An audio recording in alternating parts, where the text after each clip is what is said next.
Hello, and welcome to Behind the Ballet. I'm Elizabeth Kaye, and today it's my pleasure to tell you about our brand new rendering of the richly exuberant and enchanting ballet, Don Quixote. This comedic romance employs thrilling virtuosic dancing to recount a delightful and timeless tale about the pursuit of love. We see that pursuit in the aged, rickety Don Quixote who sets out on a pilgrimage to find the lovely Dulcinea, the fantasized woman of his dreams.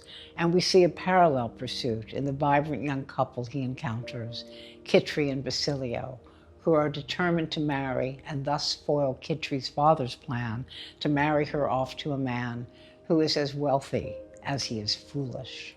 Every ballet we see owes its magic to its dancers, but first, choreographers must provide the ballet steps that enable dancers to soar and beguile and amaze. And then the dancers must be coached by a ballet staff who enhance each dancer's talents and elevate their physical technique into the beauty that is artistry. In our new production of Don Quixote, we are fortunate to have a work originally choreographed by Marius Petipa, the man who created classical ballet. And it's also coached by ABT's regisseurs, all of them gifted former dancers, and also coached by Susan Jaffe, ABT's artistic director, who has staged this production, her first staging of a full-length ballet for ABT, and whose own glittering performances in Don Quixote in the leading role of Kitri are the stuff of which ballet memories are made.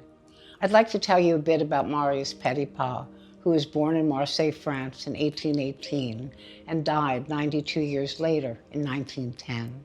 Today, 116 years after his death, when you see a classical ballet, you are seeing Petipa's artistry, his sense of romance, his singular vision. Without his epic contributions, ballet as we know it would simply not exist. Because Petipa was not simply choreographing, he was creating a form. In the process, he transformed ballet into a timeless art as he set about configuring exquisitely wrought passages of choreography. Petipa began dancing when he was 6. As a young man, he danced in Paris, then the capital city of ballet. In 1844, he moved to Madrid, where his stellar performances were celebrated. In Madrid, he came to appreciate traditional Spanish dancing in a deep and emotional way.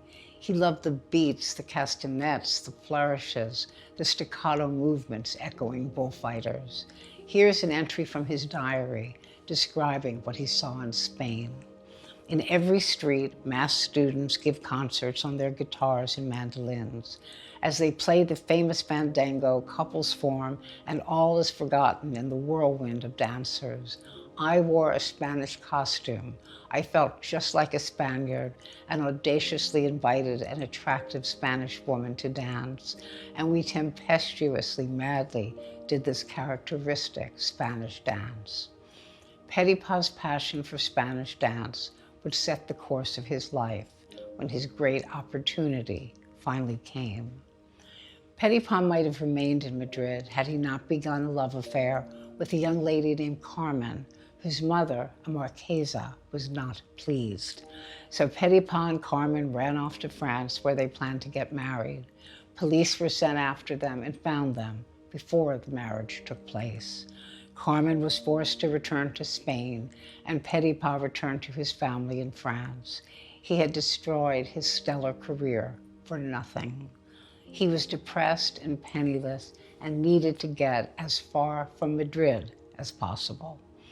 By a stroke of luck, he was invited to dance in Russia, and off he went, a practical move that would have the unanticipated effect of ennobling and enhancing ballet forever. Petipa arrived in Russia in 1847. There he danced leading roles and partnered the world's greatest ballerinas.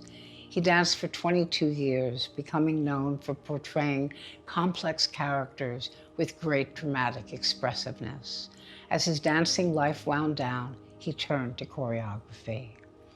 In 1869, he proved his choreographic gifts when he conceived and choreographed Don Quixote.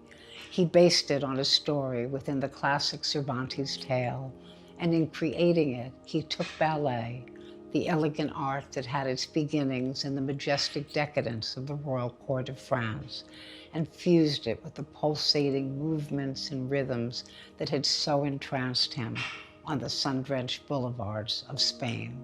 2 years later, Petipa achieved the exalted position of Premier Ballet Master of the Imperial Ballet.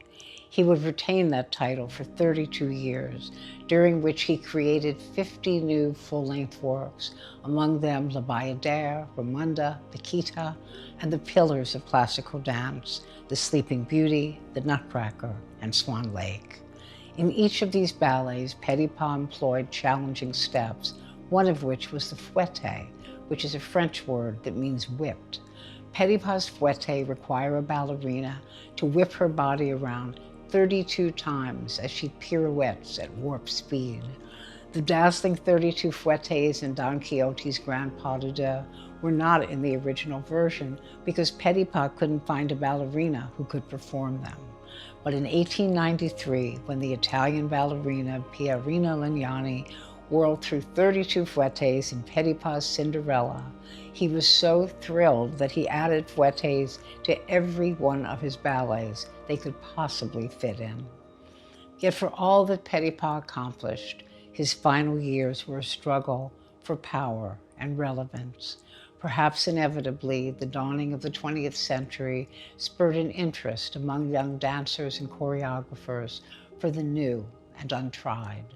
And so, in 1902, when Petipa was 83, the 32-year-old Alexander Gorsky was invited by the Imperial Ballet's new management to stage a revised production of Don Quixote. Now, Petipa had nurtured Gorsky's career and promoted him to premier dancer. Now, Gorsky was, in effect, biting the hand that had fed him. At Gorsky's rehearsal, Petipa sat in the back of the darkened theater as he watched his beloved ballet being changed.